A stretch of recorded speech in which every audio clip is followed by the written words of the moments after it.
උණු වතුර බොනවා. හැබැයි බඩ අඩු වෙන්නේ නැද්ද? ඇයි බඩ අඩු වෙන්නේ නැත්තේ? මොකද ඔයා බොන ක්‍රමය සම්පූර්ණයෙන්ම වැරදි. හැබැයි වැරදි විදිහට බොන නිසා කිසිම ප්‍රතිඵලයක් ලැබෙන්නේ නැහැ. අද මම ඔයාට කියලා දෙන්නම් බඩේ තෙල් දිය කරන උණු වතුර බොන නිවැරදි ක්‍රමය.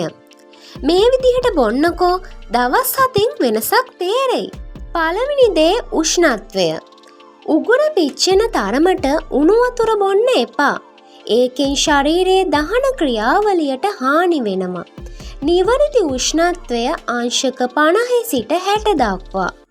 ඔයාට කෝපය අතේ අල්ලගෙන ඉන්න පුළුවන් විදිහට මද උණුසුම් වතුර. අත පොඟව ගන්න පුළුවන් නම් හරියටම හරි. දෙවැනි එක වෙලාව. උදේ නැගිට්ට ගමන් හිස් බඩට කෝප්පයක් බොන්න. මේක රැට ශරීරයේ එකතු වෙච්ච විෂ ඉවත් කරනවා.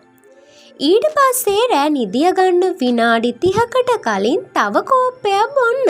ඔයා දන්නවද නිදිය ගන්න ඉන්න වෙලාවෙත් මේ දෙය දහණය වෙනවා.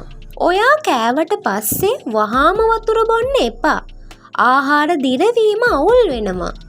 පොඩ්ඩක් ඉඳලා වතුර බොන්න. තුන්වෙනි එක ප්‍රමාණය. දවසකට කෝප්ප 3 සිට 4 දක්වා ඇති. එකපාර ලීටර් ගාණක් බොන්න එපා. වකුගඩු වලට අහිත කරයි. රසට බොන්න කැමති නම් උණු වතුරට දෙහි බිංදු 2-3ක් මීපැණි සුවල්පයක් දාගන්න. මේක මේදය දහනය කරන බලය දෙගුණ කරනවා.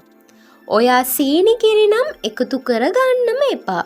වැරදි 3 මතක තියාගන්න. 1 උගුර පිච්චෙන වතුර බීම, 2 කෑවට පස්සේ වහාම වතුර බීම, 3 සීනි දාලා බීම. මේ 3 කරොත් බඩ අඩු වෙන්නේ නැහැ. මම වෛද්‍යවරයෙක් නෙවෙයි. මේ මම සොයාගත් කරුණු සහ මම ලබපු අත්දැකීම්. ඉතින් ඔයාට ලෙඩක් තියෙනවා නම් ඔයාට පුළුවන් වෛද්‍යවරයෙක් හමුවන්න. මේ වගේ වැදගත් වීඩියෝ නරඹන්න ආසයි නම් මගේ channel එකත් එක්ක එකතු වෙලා ඉන්න. නිරෝගීව ඉන්න, හැඩට ඉන්න. ස්තුතියි.